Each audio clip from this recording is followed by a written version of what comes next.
एक बार एक बकरी बड़ी मस्ती में जंगल से गुजर रही थी।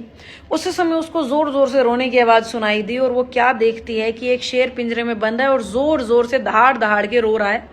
जैसे ही वो बकरी उस पिंजरे के पास जाती है तो शेर उस बकरी से मदद मांगता है कि भाई मुझे प्लीज इस पिंजरे से बाहर निकाल दो, मैं फंस चुका हूं। लेकिन वो बकरी कहती है कि बाहर आते ही तुम मुझे खा जाओगे।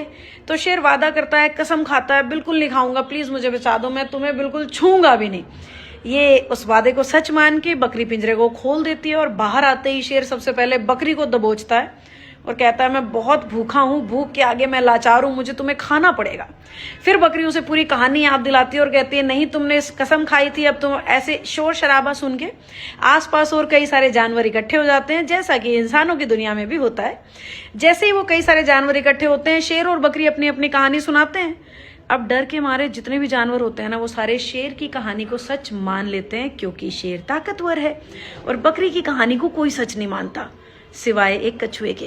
वो कछुआ शेर को कहता है, मैं ऐसा मान ही नहीं सकता कि ऐसा कोई पिंजरा है जिसमें शेर को बंद किया जा सकता है, ऐसा तो हो ही नहीं सकता। शेर कहता है, ये रहा पिंजरा, अंधा है क्या, दिखाई नहीं दे रहा, मैं इसी में बंद था, बकरी ने मुझे इसी से बाहर निकाला है।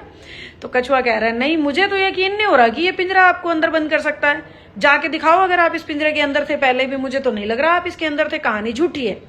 तो शेर उसको साबित करने के लिए उस पिंजरे के अंदर चला जाता है और फिर कछुआ पिंजरे को बाहर से बंद करके बकरी को यह कहता है कि ऐसे लोग मदद के लायक नहीं होते, आज के बाद मत करना। अब आप लोग कहानी को सुन के ये बताओ कि इस कहानी से शिक्षा क्या मिलती है।